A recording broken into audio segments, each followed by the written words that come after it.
Hey guys, Freak here. Want to do another audio recording. It kind of goes along with one of my earliest videos, and that was more for the car culture here in the States. I know there's pretty well car culture everywhere in the world. You know, each country has their own individual car culture. We have a pretty good one. I know Europe's got a good one. As far as other countries, I really couldn't say. I'm kind of out of touch with culture in countries like Germany and Italy and, you know, France and all that. And the only reason I can say I'm somewhat in touch with the car culture in places like London is because I watch Top Gear. And that's about the only reason. I know it's not a very good reason, but it is a reason. Complain if you like. But I was watching an older episode of Top Gear today on Netflix, and one of their featured cars was the Koenigsegg CCX. Now, it's not the CCXR, but the CCX, their second generation of car. That's the one with the original engine and twin superchargers. Anyway, a part that Jeremy Clarkson was talking about is when he was talking about the engine. And I know this is not, just so you know, this isn't about the Koenigsegg. This is about one of the things that he said.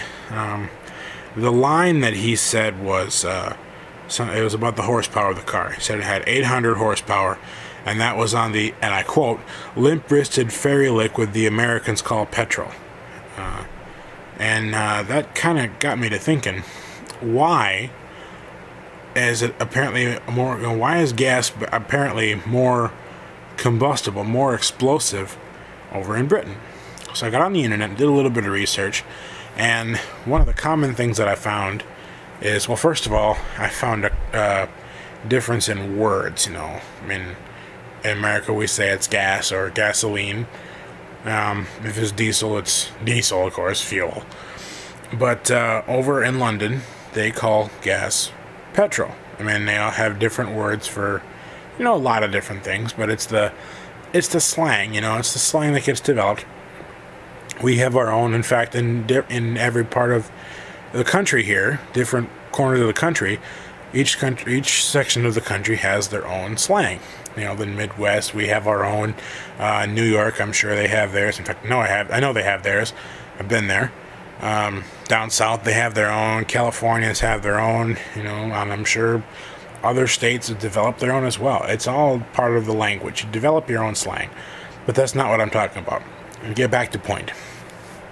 What he was talking about is that actually the rest of the quote is, if you tune this engine, he said, okay, the first part of the quote was, and that's on the limp-wristed fairy liquid the Americans call petrol.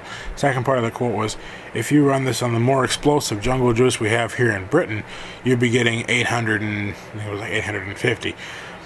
And that was the part that got me thinking, why is it more explosive, more combustible over in Britain? So anyway, as I was saying, I got online, did some research, and it turns out that one of the things I said in one of my first videos was that our government, and talking about the U.S. government now here, and no, this is not a stab at our so-called current president. This is more in general as a whole. Our government wants to keep us consuming oil. They want to keep us sucking that shit down. That's why they're not making cars that could have the fuel economy potential that the exact same cars in Britain do. Okay, for example, let's go with use my car, the Chevy Cobalt. Now, I know the Cobalt is not really available in Britain. Of course, I don't know that for sure. It could be now, it may not be, I don't know. Or go back to the Cavalier, because I know the Cavalier was available over in Britain. Same car, here in America, call it the 2.2 5-speed, standard, basic as you can get Cavalier. Here in the States, you'd be lucky if you would have gotten 31, 32, possibly 34 to 35, depending on how well you drove it. Over in Europe, if you get basically the exact same driver, exact same car, that car will do at least 10 to 15 miles to the gallon better. Now here, I thought that was originally down to a computer chip, but it turns out the computer chip is only a small part of it. The computer chip, yeah, it controls the ECU, and it thereby controls the fuel economy.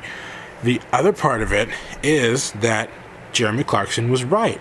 Fuel over in Europe is actually more explosive, and the reason for this is that it has a higher octane rating. Over here, you have to go to, say, well, in the town where I live, we have to go to a Super America to get 92 octane. And the only reason I know this is because my brother, his motorcycle takes 92, and that's where he goes to put gas in his bike. But over there, 92, 91, 92 is just as common as the 87, 89 is over here.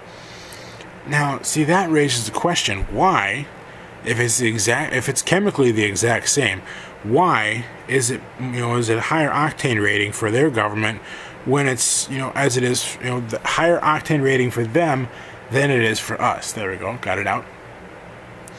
Well, I think it's mostly down to the government. I mean, it kind of doesn't really make sense, because with higher octane, not only can you get more power, but you can burn it more efficiently. I mean, this is if my information is accurate. And whoever watches this, if I am wrong, feel free to correct me in the comments below. If my information is correct, the higher octane, it burns it more efficiently, so you get better fuel economy. Well, that explains why over there, and say the Chevys and the Dodges over there, Chryslers or whatever they have, whatever we export to them, they're having the 1.8 liters, the 1.9s, the 2.0s, the 2.2s that are getting, 45, 50 miles to the gallon, and they're still cranking out 180, 200 horse. Whereas the same motors over here, say my car, the 2.2 with the 5-speed, variable valve timing, is rated at 160 horse, where over there probably closer to 200. Now, if it's just down to the chips, why can't we get those chips here? But the second part of the equation is actually the fuel. So, I mean, to really sum it up, our government is screwing us, and they have been for some time. And not a lot of people realize that, but then again, I'm sure more people realize it than we know about. But it all goes back to, as I said, the government and them wanting to keep us sucking down oil. Whether or not it's foreign or domestic, it really doesn't matter. The point of the matter is that we're still sucking down fossil fuels, oils. I mean, we could do so much better. We could have cars with the same amount of power or more power, getting better fuel economy. Okay, we could have a 1.8 liter engine with 250 horsepower that's doing 55, 60 miles to the gallon with an automatic transmission. Me personally, I do like my 5-speed manual, but that's just a personal preference. Some people like automatic, some people like manual. I happen to like manual. But the point is, we could do so much better with our cars than we are now. As I said, we could have a 1.8 or smaller doing close to 250 horse that's still doing 55, 60 miles to the gallon. Now, take that into account. Be driving further, spending less money on gas, our economy would get better, and we wouldn't be using fuels and fossil fuels as fast as we are now. Plus, the gas prices would go down, supply and demand, and it would just be better.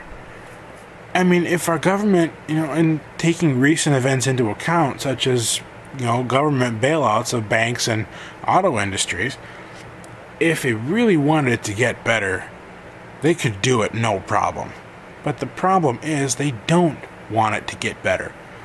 Congressmen, the president, representatives, whatever, politicians in general, they just want to keep lining their own fucking pockets with all this money, and they're taking kickbacks from God knows where, and it's just kind of, it's just one of those things that really pisses you off, because they could do it, they could fix it with the simple change in regulation and a change in some technology. I mean, technology is getting so much better. but they don't want to use it. They want to keep using the old technology. I mean, these old computer chips that are basically killing our motors and not letting us get the fuel economy that we could or the power that we could. And that explains why people are going and trying to get this done for themselves.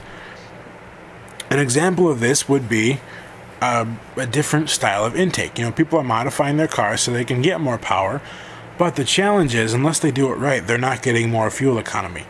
Now, one of the things I know about cars is that when you add a turbocharger to your car, the turbocharger, it ionizes the fuel, oxygen fuel mixture, and it does make it burn more efficiently. The challenge with this is, if you don't fit it properly and you don't have all the right electronics, then you blow up your engine.